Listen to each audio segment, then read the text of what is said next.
through some of these. What was this? Snap, snap, snap? Oh, that's just... I was always inquisitive, but I wouldn't say I was cut out to be a scientist. I sort of got into it by mistake, really, or by accident. And it was something I liked at school, but I liked playing rugby and sport a lot more. Well, when I was in school and I did my A-levels, my career path was destined for accountancy. And I suppose I got to my A-level results day and I looked at them and thought, well, I don't really want to do accountancy anymore because I'd done a short job. And I thought to myself, well, which subject did I enjoy the most out of all my A-levels? And it was chemistry. So I went and did a degree in chemistry instead of the accountancy degree. And so it was a big change, sort of in that sort of 18 sort of mad moment, and big change. Well, since I went to school, since I went to university to read chemistry, I actually really enjoy it. I really fell in love with chemistry. Could almost see the molecules moving in my mind and really enjoyed it. And been fortunate enough to follow that through, and I'm now working at the university as a associate professor and reader in chemistry. So I now run a research group, about 10 people, working in the field of ionic liquids, which is an area of green chemistry. So chemistry for the environment, environmentally benign science. And love every minute, can't get enough. The best part of my job, there's a couple really. It's a really, really fantastic feeling when you open a letter where you got a grant or something like that, because it means ka-ching, more research. But I suppose the best feeling is actually when you get a really good positive result in the lab, or you see the look of excitement on a student's face when they see something new. I think that's probably the best thing. Early mornings when we have to travel to Italy. Yeah. So it's 3:15 and we're about to get in the car to go to the airport. You know, the benchmark for me is if I can explain to my mum and dad why I'm doing what I'm doing, and they understand, and they ask a question, then I think I've achieved that sort of aim. And mum and dad still know what I'm doing, and they still enjoy it, and they always ask me how my ionic liquids are and how the NMR machine works, and good questions about the science. So I think your mum and dad know what an ionic liquid is? Yeah. Martin Polyakov, that's the stereotypical scientist. Nucleus of hydrogen weighs half that of deuterium. In some ways, I might be the stereotypical scientist. I do crazy experiments. I think you've seen some on YouTube. Okay.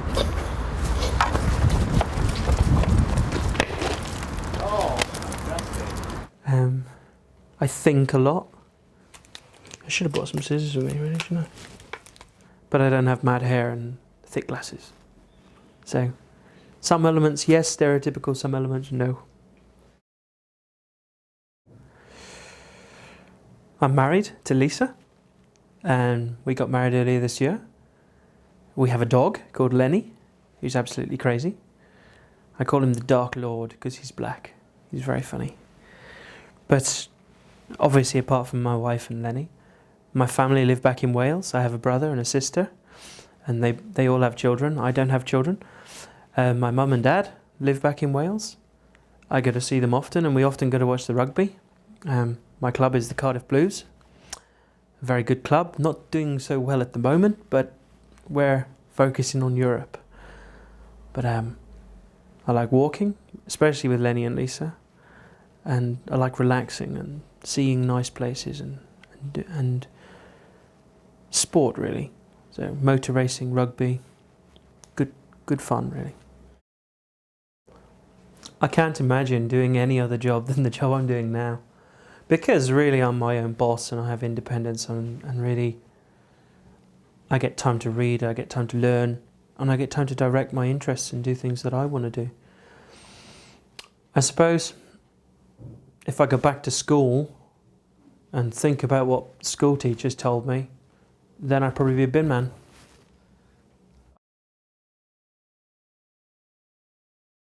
It's been fun, really good fun. I've never sat for the camera before, and if you ask Lisa, I hate having my photograph taken. This is sodium. the metal that we cut a minute ago, and you can see there's quite a substantial amount of the sodium. I'm waiting to pop it into the water and see what we can do with the reaction. But the videos, they're really good fun. We've had good fun making them, we've had good fun watching them. But the guy that makes them, Brady, he's an absolute nutter. You know, it's worthwhile. We'll cut there. It was good to see the pop, and I think you got the pop. Oh, it's on your camera. Oh, it is too. Well, one of the things about YouTube and periodic table of videos is that you get instant feedback from people and you get a massive development of community. And for me, it's been really quite interesting reading what people have said and what people have put on the web, and have tried to direct and perhaps edit sometimes some of the things that we've done. As a lecturer, to think that periodic table of videos has now over 4 million views of the videos is just astonishing. My average class might be up to 100 people. You know, some of the videos get thousands of hits within days of being up, so being able to reach such broad sort of group of people from around the world has been fantastic. But on a more local level as well, even when I walk down the street now or I go to see family, they always talk about the last video that Brady put up, and it's just amazing to see that so many people have actually been generating interest and actually started to watch the video. So I think it's been great fun. Okay, so we'll take the top off, we'll add a match. Now then, that was a really, really energetic reaction.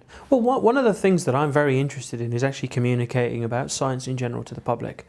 I believe that many people have put off science because they see it as a hard subject, something where recently all of the fun has gone.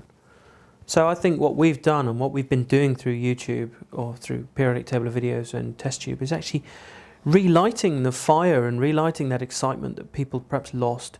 And I hope that perhaps some younger kids or perhaps some school kids will be enthused into doing science and will come through to be the next generation of scientific leaders. So I think it's been good fun, and it's been one of my goals really is to try and broaden the applicability of science and the way that science is communicated to the public, but also in schools. So I think it's been good fun. To be honest, I don't really watch much TV. I read the newspaper a lot and I listen to the radio a lot, and I think on the radio science has got actually a good view on the radio. Yeah. So I think the radio has a balanced approach towards science. I've seen a few things on TV. I think CSI, that's a howler for me, and it makes me laugh every time I see it because they have one machine, a mass spectrometer, that can do everything from protein analysis to DNA sequencing to isotope analysis. It's just a fantastic machine. I want to buy one. You know, if I could have one box that did everything, it would be amazing. But, you know, that's a completely different medium of communication and a different genre. So I think the newspapers and the radio have got it more or less right, but I think there's a lot of work to be done on TV.